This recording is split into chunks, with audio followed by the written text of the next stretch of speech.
Bien, bienvenue à tous les deux.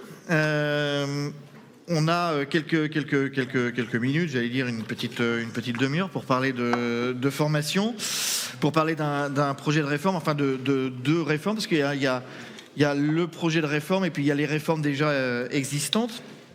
Avant de rentrer dans le détail des projets de réforme et d'avoir vos deux avis, je voudrais d'abord qu'on fasse une petite introduction pour savoir quels sont les enjeux des réformes dans la formation des métiers des filières halieutiques. Alors, Gaëlle Lemeur, commencez. Les enjeux.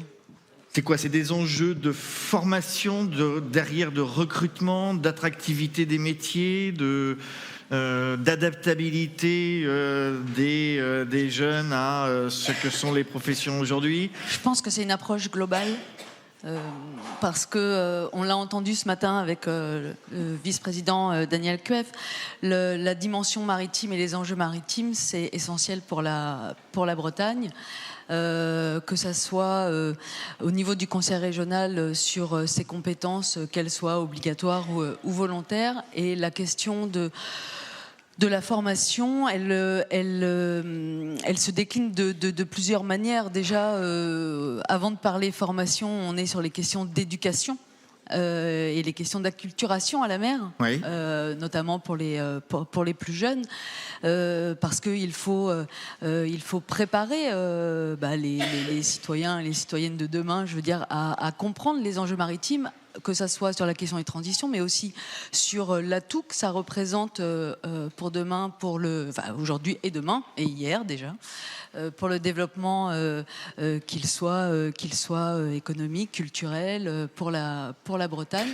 Et à partir de là, c'est vrai que on a toute cette question de sensibilisation et d'éducation. Alors, pour la région, ça passe par ce qu'on met en place au niveau des classes de mer, ça passe par le soutien aux aires marines éducatives. Ça passe par un certain nombre d'actions ou de soutien à des actions portées par des partenaires extérieurs. Mais je voulais dire qu'en Bretagne, qui est une région maritime par excellence, il y a un vrai travail d'acculturation du maritime à faire et de sensibilisation. Ah bah oui, oui, évidemment. C'est pas quelque chose de naturel, en fait. C'est pas quelque chose de naturel, non. Enfin, c'est pas quelque chose de naturel.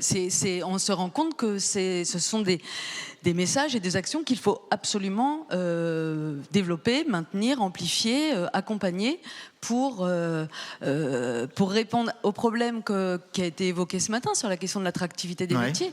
On a des besoins au niveau des différentes filières maritimes, que ce soit les filières halieutiques ou les autres filières maritimes. Et on se rend compte que les métiers maritimes ne sont pas un réflexe, ne sont pas une évidence quand on parle d'orientation. Donc c'est aussi un travail de moyen long terme que de faire comprendre aux jeunes. Mais alors, par rapport aux compétences de la région, on n'est pas que sur la question de l'orientation des jeunes, on est aussi sur la question, sur le sujet des reconversions professionnelles, des demandeurs d'emploi, de faire en sorte de montrer. Alors c'est vrai que le contexte, on a dit qu'on était que sur des messages positifs aujourd'hui, mais le contexte peut interroger aujourd'hui, mais on est sur cette objectif de montrer que les métiers du maritime peuvent être un débouché en termes d'emploi et en termes de carrière et d'ascension professionnelle. C'est quoi les enjeux? Excusez-moi, Morgane. Les enjeux, c'est quoi? C'est le renouvellement des. C'est le renouvellement des générations. Qui est une vraie menace sur certaines professions maritimes. Ah bah oui, on sait très bien. Ouais. Dans les 5 ans à venir, que ce soit sur la partie pêche ou même sur la culture marine, on aura un quart, un tiers, de renouvellement. Mais c'est aussi déjà des situations de pénurie. Je pense au chantier naval, je pense à un certain nombre de métiers. Là, on est déjà sur des manques, et on est aussi, on l'a vu hors crise du gazole, on a aussi des bateaux qui ont des difficultés à trouver des équipages pour embarquer. Donc on n'est même plus sur un renouvellement. on est véritablement sur une situation de pénurie. De recrutement et de pénurie. Morgane ?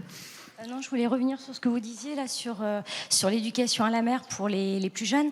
On sait, parce que Cap Avenir a l'habitude d'échanger avec des professionnels, et on sait que sur les cultures marines notamment, il y a des professionnels qui ont tenté de venir parler de leur métier au sein des établissements scolaires, mais il y a souvent une réticence en fait à faire intervenir ce genre de professionnels ou certains secteurs d'activité. Bah oui, on va dire qu'il y a des zones plus sensibles que d'autres. Pour parler de ces métiers, mais ce qu'on développe, et c'est vrai que on le voit avec la DG AMPA et avec les différents acteurs État, c'est que on est à la jonction en fait entre les compétences de la région, que ça soit par rapport au lycée, mais par rapport aussi à la question de l'orientation, et les compétences État, où il faudrait que les métiers de la mer, au même titre que les métiers dans le domaine de l'agriculture par exemple, il faudrait que les métiers de la mer soient beaucoup plus intégrés quand on parle orientation, soit au collège, soit au lycée, on parle des filières, on va dire juridiques, on parle santé, mais on parle très peu des métiers de la mer, et encore, on va dire dans des territoires peut-être plus sensibles que d'autres, mais d'une manière générale, on n'en parle pas. Il y a éducation à la mer des jeunes, éducation à la mer de l'enseignement, quoi. Ah oui. Ouais. Mickaël Quimbert. Il faut former aussi les enseignants et les conseillers d'orientation. Donc aujourd'hui, il y a un projet de réforme, alors qu'on comprenne bien. C'est un projet de réforme qui porte sur la formation continue. Alors, je vais répondre à la question, rassurez-vous. Mais je voulais quand même prolonger ce qui a été dit par Gaël Lemeur, parce que oui. Sur 2 points. Moi, je représente une administration qui a la tutelle académique sur les formations maritimes, entendu au sens réduit de formation des marins, donc y compris les marins des cultures marines. Mais ça a été un peu dit par Gaël, les formations maritimes, ça va bien au-delà. Il y a des enjeux forts sur le renouvellement des générations dans les métiers, dans la transformation, de l'aval, du mareyage, les chantiers navals, ça a été évoqué. Et je vais même jusqu'à la poissonnerie. La valorisation du produit, c'est aussi avoir des gens qui savent mettre en valeur le poisson. Produit, ouais. Et donc, il y a des enjeux qui dépassent très largement la formation maritime au sens de celle qui est délivrée dans les lycées maritimes. Je voudrais insister aussi sur un point, c'est que on peut ouvrir une concession automobile ou s'installer comme agent immobilier. Alors, je dirais sans formation, c'est sans doute pas recommandé, mais on peut le faire. On peut pas devenir marin comme ça parce qu'on a envie de devenir marin du jour au lendemain et monter sur un bateau. C'est une profession qui est réglementée. Il y a des enjeux en termes de sécurité notamment, et donc l'enjeu en termes de renouvellement des générations, il est extrêmement fort, s'agissant d'une profession réglementée où le passage par la formation est une condition sine qua non de l'accès au métier. Bien entendu, il y a des enjeux aussi, on en a vu tout au long de la journée, aussi autour de l'apprentissage de nouvelles techniques. J'y viendrai puisqu'on va parler de contenu des programmes, de renforcement de la prise en compte de la biodiversité marine. Aujourd'hui, les techniques de pêche évoluent, les techniques de culture marine évoluent aussi dans ce sens. Et donc, il y a des enjeux pour à la fois appréhender les nouveaux enjeux autour de la protection de l'environnement, mais aussi développer des nouvelles techniques. On a parlé de l'algoculture ce matin très rapidement. Je pense que ça, c'est un sujet sur lequel on devrait s'arrêter peut-être un peu plus, peut-être l'année prochaine, pour la 5e édition. Ici, en Bretagne, il y a 4 lycées sur les 12 que compte la France entière. Donc c'est une vraie force. C'est à l'image de l'importance de l'économie maritime en Bretagne, mais je crois que c'est important de se le rappeler. Il y a une responsabilité particulière partagée par la région et par l'État pour faire vivre cet outil, avec cette originalité forte, mais Gaël en reparlera tout à l'heure, je pense, de l'existence du Centre européen de formation continue maritime, qui est unique en France, qui n'existe pas ailleurs, et donc quelque part tout ce qu'on fait en termes de réforme sur les contenus, et donc je vais répondre bien à la question, ça a aussi pour cet objectif-là. Alors les réformes de la formation maritime, il y a à la fois une réforme en cours, et il y a une réforme à venir. Alors la réforme en cours, c'est la réforme dite Blanquer. On a parlé de blanquerisation des bacs professionnels. Le terme n'est pas très heureux, probablement que l'intéressé ne serait pas tout à fait satisfait, mais enfin, c'est une réforme qui a concerné l'ensemble des bacs professionnels dans toutes les filières à partir de 2019 et les premiers jeunes ont passé le bac là en juin cette année. Donc il y avait un objectif pour l'ensemble des filières de faire en sorte que les spécialisations arrivent plus tard. On a des jeunes qu'on envoie en seconde et on leur dit tu vas faire tel métier de l'hôtellerie ou tel métier de, donc on a fait de quoi, la mécanique. Un tronc commun. Voilà, donc on a une seconde dorénavant qui est une seconde alors professionnelle mais qui est plus transversale. C'est même plus large. Voilà. Alors du point de vue maritime, on dit parfois que les jeunes ils savent qu'ils ont envie de faire de la machine ou du pont, ce qui sont les deux filières principales, et que finalement les mettre dans une filière générale, c'est peut-être pas nécessairement adapté. Maintenant, il y a une spécialisation dès la seconde, donc on choisit une option dite de consolidation, donc autour du pont ou de la machine, et puis une option d'exploration, et ça permet aux jeunes de savoir s'il veut continuer dans cette voie-là. Ensuite, la première et la terminale. L'important dans cette réforme, et c'est vraiment ça qui a changé le contenu des programmes, et probablement dans le bon sens, c'est qu'on avait des programmes qui étaient trop importants. En fait, l'objectif, c'était d'obtenir ce qu'on appelle c'est pas dans le jargon, c'est le terme officiel, un titre pour le pont de capitaine 500. De capitaine 3000, pardon. De capitaine 3000. Donc c'est-à-dire un capitaine de très gros bateaux et des navires qui, dans le secteur de la pêche, sont finalement assez rares. Ce sont des très gros bateaux qu'on trouve dans assez peu de ports. Pour la pêche côtière et hauturière, le capitaine 500 est bien suffisant. Et la durée du lycée, les 3 ans du lycée, n'étaient pas suffisants pour acquérir les compétences. Et quelque part, ça menait à l'échec et ça ne répondait pas aux besoins du secteur qui n'étaient pas aussi importants. Et donc, les programmes ont été revus et aujourd'hui, le bac pont permet d'accéder au capitaine 500. Pour la machine, c'est toujours le brevet de mécanicien 750 qui est délivré. Je fais une petite parenthèse, sans rentrer trop dans les abréviations. Le lycée maritime, il permet d'acquérir à la fois un niveau d'éducation, c'est le bac, avec ce que ça exige en termes de connaissances académiques, mais aussi ce sont des compétences techniques, et des compétences techniques professionnelles qui sont normées, non seulement au niveau français, mais désormais au niveau international, depuis l'adoption d'une convention sur les formations à la pêche qui a été ratifiée par la France en 2019. Alors c'est très intéressant parce que on peut à un moment donné naviguer à la pêche, mais demain avoir envie d'aller naviguer au commerce, à l'offshore, au transmanche. Et donc, cette possibilité de faire valider des brevets avec le commerce, voire d'aller naviguer à l'étranger, c'est aussi un élément de valorisation du métier. Ça, c'est la réforme en cours. Voire de faire venir des gens de l'extérieur pour... Exactement. Exactement, en se disant, la pêche ça m'intéresse, mais est-ce que j'ai envie de faire ça toute ma vie et souvent d'ailleurs, on a aussi des gens qui viennent par le commerce et qui découvrent la pêche, ils n'y avaient pas pensé parce qu'ils avaient une image mauvaise, probablement erronée du secteur, et en venant dans les formations, ils se disent, finalement c'est pas si mal, et donc l'interopérabilité des brevets, quelque part, le terme est peut-être pas très, très adroit, c'est aussi quelque chose d'important. Alors c'est une réforme en cours et qui se poursuit parce qu'après le bac, il y a des BTS. Et donc les BTS se réforment aujourd'hui et jusqu'en 2024 pour le BTS culture marine, avec un enjeu pour le BTS culture marine, c'est ce que j'évoquais, c'est qu'il faut faire évoluer le contenu des formations, notamment sur les nouvelles techniques, les nouvelles espèces, les algues par exemple, pour intégrer des nouveaux modules. Il y a un rapport qui vient de sortir sur l'algoculture qui a été mis en ligne la semaine dernière, et l'aspect formation est mis en avant. Ce qui manque aujourd'hui pour développer l'algoculture, ce sont justement des formations dédiées, mais aussi des modules de formation dans les formations qui existent déjà, et je pense que le bac culture marine et le BTS culture marine en font partie. Et puis enfin, la réforme à venir, la réforme qui a été annoncée par le président de la République pas plus tard que la semaine dernière. Et c'est là qu'on a appelé le Big Bang. Je ne sais pas s'il s'agit d'un Big Bang. En tout cas, je tiens à saluer la présence de la présidente Isabelle Thomas, parce qu'elle avait fixé la date, ce thème ce thème de discussion cet après-midi, alors même que le président n'avait rien dit. Donc voilà, il y a quelque part c'est son génie, une anticipation que je tiens à saluer. Voilà, donc c'est une réforme sur laquelle je serai assez peu prolixe, parce que c'est une réforme qui est annoncée, qui va être concertée, le président de la République l'a dit, on va prendre un peu de temps. La réforme du bac a probablement été un peu rapide, il y a un consensus là-dessus, et donc là on va prendre un peu plus de temps. Malgré tout, il y a quelques... Un peu rapide, juste un peu rapide, ça veut dire qu'il y a eu des ratés, ou que déjà vous avez vu les... Des ratés, je ne sais pas si on peut parler de ratés, mais la formation maritime, parce qu'en fait c'est toute la formation professionnelle qui a été, pas uniquement la formation maritime. Donc quelque part, je ne veux pas faire d'autosatisfaction, mais globalement ça se passe bien. On a des arrêtés... Vous dites que vous êtes allé vite pour faire cette réforme. Oui, tout à fait. Donc là on va prendre notre temps. Mais il y a quand même des axes qui ont été dessinés. Le premier, mais je ne crois pas que ça soit tellement le cas dans le secteur maritime, c'est d'éviter que la formation professionnelle soit une formation subie et non choisie.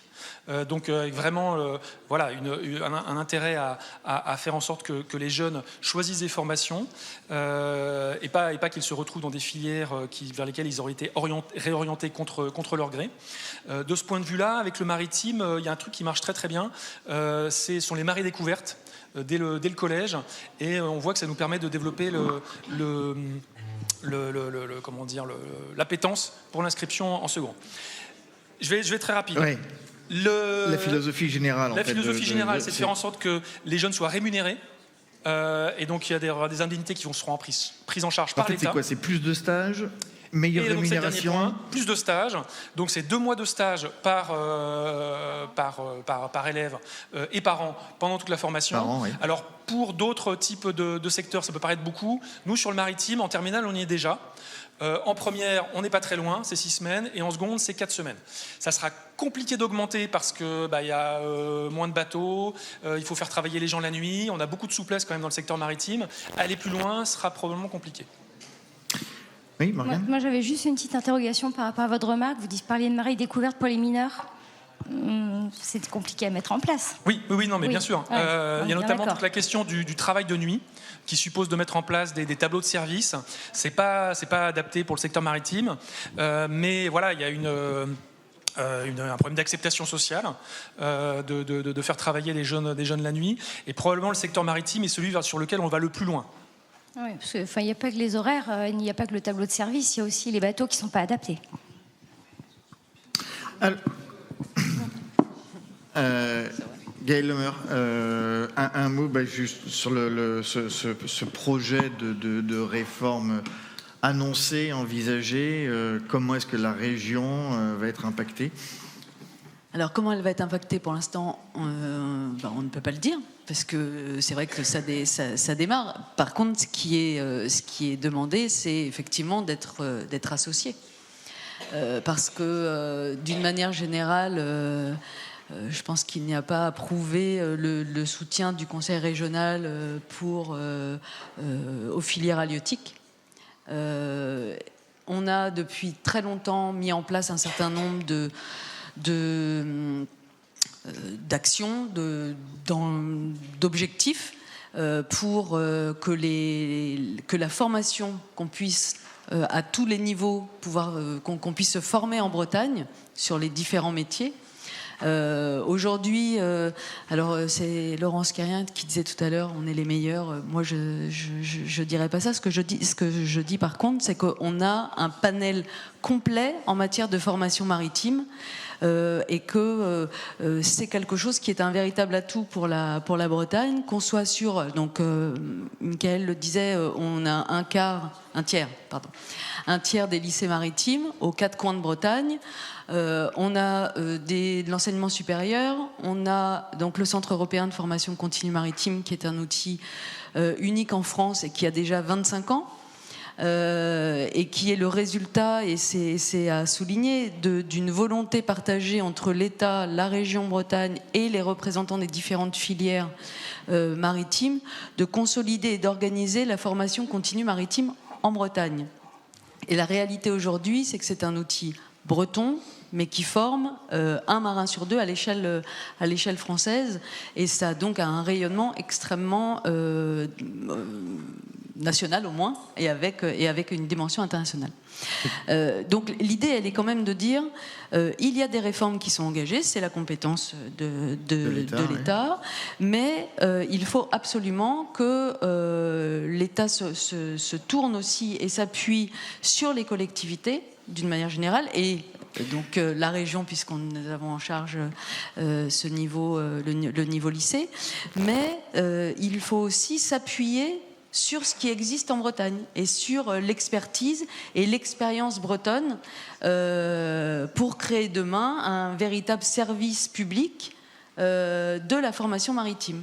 Et voilà la demande. Alors les discussions avancent bien, hein, il n'y a pas de frein, mais ça va bien, ça va mieux en 10 ans.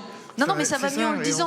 C'est-à-dire que nous, on connaît les enjeux et le fait que d'être aujourd'hui ici, le fait qu'au sein de nos instances, notamment du CEFCM, on est les représentants des professionnels, on est véritablement à l'écoute et on sait quelles peuvent être les attentes. Et donc le relais qu'on a aujourd'hui et depuis quelques mois, c'est de dire il faut s'appuyer sur ce qui existe en Bretagne. Alors, est-ce que vous allez vous appuyer sur ce qui existe en Bretagne? Évidemment. Visiblement. Je ne dirais pas qu'il y a une inquiétude, mais il y a une question. J'ai oublié aussi, et en plus on est à Saint-Malo, j'ai oublié qu'on a le NSM, et donc on a vraiment l'ensemble des outils publics, puisque le CEFCM est un GIP et est un outil public également. On a l'ensemble des outils publics pour avoir une force de frappe nationale au niveau de la formation maritime, avec aussi un objectif, c'est celui d'aller à l'international, parce qu'on a quand même pas mal d'appels à projets, il y a quand même des situations de développement de la formation maritime dans d'autres pays, et on pourrait, avec cette organisation plus unifiée, aller exporter le modèle français.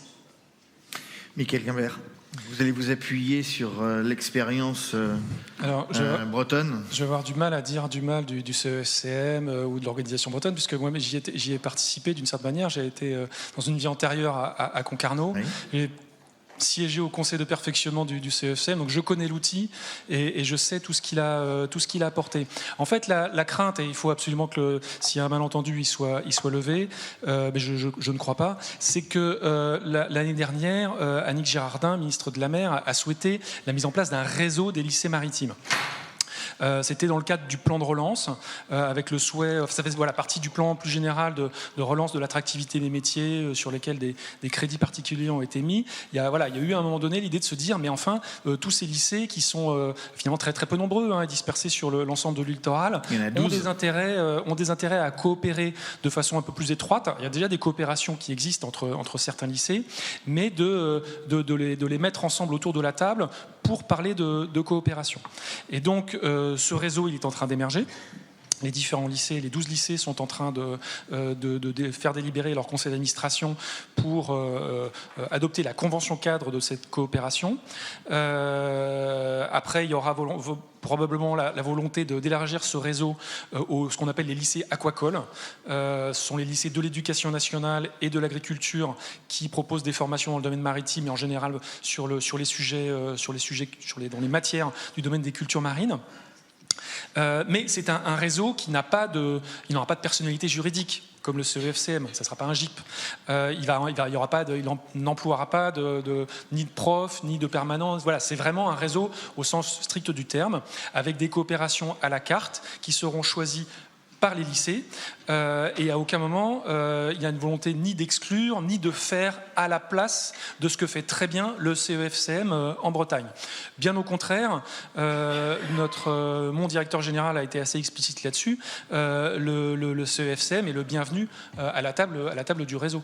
Il n'y a aucune difficulté là-dessus, puisque non seulement il n'y a pas d'exclusion, mais au contraire, le CEFCM, par son expérience en matière de mise en place de coopération et de collaboration et de mutualisation, puisque de ça aussi dont il peut s'agir, a vocation à partager cette expertise auprès des autres lycées bretons et pas seulement. Bon, en tout cas, les discussions vont continuer, j'imagine, pour que la Bretagne soit bien représentée et qu'elle puisse effectivement avoir son mot à dire dans ce projet de réforme. La Bretagne et l'ensemble des régions, parce qu'on a des attentes en matière de formation, en matière de digitalisation des formations, en matière d'image aussi des métiers. Et c'est vrai que le travail qu'on mène à l'échelle de régions de France est aussi de pouvoir mobiliser l'ensemble des régions concernées par les lycées maritimes notamment et par les hydros à travailler aussi avec l'État. Voilà. Alors, on va terminer par, je crois qu'on a 2 ou 3 petites questions. 2. Jacques, prend goût. Oui, j'y reviens. Alors, Première question, compte tenu en fait de l'importance des problématiques environnementales et du fait que les pêcheurs, alors peut-être on va l'étendre aux conchiliculteurs, sont en première ligne en fait pour la protection de la ressource, est-ce que dans les enseignements il est prévu des cours de biologie sur la ressource, sur la dynamique des populations? Ah, ça je peux pas répondre. Alors non seulement c'est prévu, mais ça existe. Voilà. Moi je sais, mais donc Jacques confirme. Voilà. Quelqu'un qui non, les pêcheurs apprennent bien à connaître leur milieu, et pas uniquement au travers de cours de SVT, mais bien. Voilà, oui, si, les pêcheurs, comme Hubert Carré l'a suggéré tout à l'heure, ne sont pas des destructeurs d'écosystèmes par construction. Au contraire, ils ont à cœur de connaître et donc d'exploiter durablement leur environnement. Et la deuxième question, c'est deux questions, mais qui portent exactement sur le même sujet, posées de deux personnes différentes. En fait, à quoi bon en fait développer les stages par rapport en face le développement des contraintes en fait pour embarquer des stagiaires, que ce soit par rapport aux contraintes horaires ou sur les limitations de ce qu'ils peuvent faire à bord. Ah oui, la question c'est... Question pertinente et entendue souvent. Comment adapter les contraintes à la volonté de développer les stages? J'ai un peu déjà répondu à la question implicitement, donc mais je ne sais pas si je peux aller tellement plus loin. Comme j'ai dit, la réforme, elle est à venir. Il y a un cap qui a été donné, et comme je l'ai dit, sur les embarquements, on n'est pas si mauvais. Donc je pense qu'il faudra évaluer à la fois la pertinence, est-ce qu'il faut faire plus de stages, plus d'embarquements dès la seconde, c'est quelque chose qui s'évalue, et est-ce qu'on en aura la capacité, ça sera aussi un élément à prendre en considération. Donc on ne peut pas répondre comme ça par avance à la question. Je pense que l'objectif de 2 mois qui a été mis en avant par le président de la République, il se comprend comme un objectif de doublement pour les autres filières qui n'ont qu'1 mois. Mais déjà sur le maritime, on est déjà beaucoup plus proche du terrain. Un petit mot de conclusion? Moi j'avais Oui. Gardez le micro et puis je le donnerai à Gaël ensuite. Voilà, et donc c'est juste parce que j'ai oublié de citer un point de coopération essentiel avec le Conseil régional. Il y a des bonnes nouvelles, donc autant on a dit qu'on était positif aujourd'hui. La bonne nouvelle en matière de formation, c'est que désormais, avec la nouvelle programmation, l'État, le ministre Hervé Berville et le président du Conseil régional vont très bientôt signer la convention pour la mise en œuvre du FEAMPA en Bretagne, le Fonds européen pour les affaires maritimes, la pêche et l'aquaculture. Et bien pour la première fois, le FEAMPA va pouvoir financer de la formation, ce qui n'était pas le cas dans le FEAMP et dans les outils antérieurs. Alors il y avait déjà de la formation qui était financée par des fonds européens, c'était financé par le Fonds social européen, le FSE+. Mais voilà, donc là on a de l'argent spécifique. Donc des projets de formation vont pouvoir bénéficier du FEAMP. Alors, exactement. Donc notamment pour financer les formations obligatoires et réglementaires qui n'étaient pas prises en charge jusqu'à présent, et notamment dans cette optique que j'évoquais tout à l'heure de validation des brevets au niveau européen et international. Mais donc ça suppose qu'on s'entende bien avec la région pour savoir le qui paye quoi et comment. Et donc là on a des discussions parce qu'il y a aussi du FEAMPA régional. Et donc là il y a des discussions qui ont bien abouti avec la région Bretagne, mais aussi au sein de Régions de France, puisque ça concerne l'ensemble des régions. Mais la Bretagne est évidemment une région très dynamique et pilote sur le FEAMPA. Et voilà, donc je crois qu'on a trouvé un terrain d'entente, et notamment pour que les régions aillent sur le financement des nouvelles compétences, des nouveaux métiers, les aires marines protégées, les éoliennes, tous ces nouveaux métiers qui se développent. Merci Gaël Lemeur. Juste dans la continuité de ce que dit Mickaël, on en a un peu parlé ce matin sur le travail qui est fait dans les GALPA en lien avec les commissions maires électorales, de dire que c'est aussi dans les territoires, pour la question qui a été évoquée sur l'attractivité des métiers et sur l'image, que c'est aussi au sein de ces commissions maires électorales et des différents territoires que l'on a trouvé, et que j'espère que l'on trouvera demain dans le cadre du FEAMPA, mais qu'on a trouvé dans le cadre du FEAMP un certain nombre d'actions qui ont permis de parler positivement des métiers, de parler positivement des différents ports qu'on peut tous connaître, des différents professionnels, et du fait que de renforcer cette idée que ce sont des métiers d'avenir. Et donc c'est vrai que ce sera aussi intéressant de voir dans le cadre du volet territorial du FEAMPA tout le dynamisme et l'imagination qui sera mise en place sur ces questions-là. Voilà. Merci beaucoup. Merci Gaël Lemeur. Merci Miguel Quimbert. Et merci Morgane.